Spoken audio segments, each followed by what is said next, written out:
Syahid. Yes. I want to ask you. Okay, ID, what do you want to ask? It's about semiconductor. Semiconductor, and then go on. It is about extrinsic semiconductor. Oh, extrinsic semiconductor. Let me guess. Okay, let's go. Before I explain about the extrinsic semiconductor, so we say that semiconductor is a material that has a very high electrical conductivity compared with the conductor itself, but is a bit better and higher than the insulator. So we go to the extrinsic semiconductor. So this extrinsic semiconductor is the material that had been doped with impurities. So the doping had been done in order to make the material to become conductive. So a common example for this kind of semiconductor is germanium or silicon dope, like with arsenic or aluminum.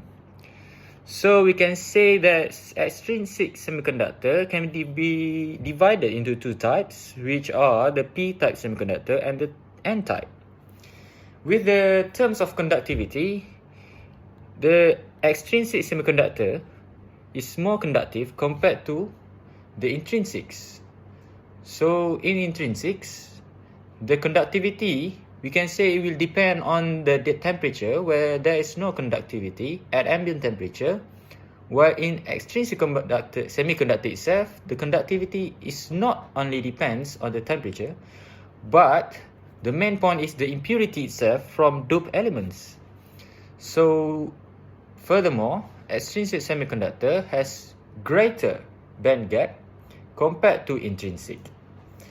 So in this case, the production of n-type semiconductor or p-type will be depend on the impurities that will be doped to the material.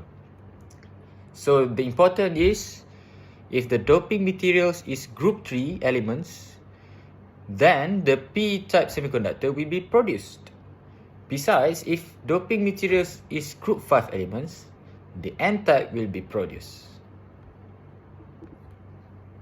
So guys, what is p-type semiconductor? As I have said before, we can say the 3 elements is called trivalent impurities are the gallium, aluminum and indium.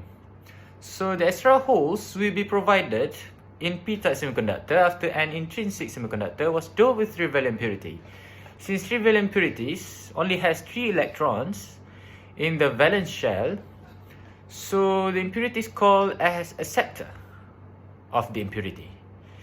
Due to extra holes provided, the holes become the majority change carriers for the p-type semiconductor. So for the n-type semiconductor, is examples we can say is arsenics, antimony and bismuth. They are called as pentavalent impurities.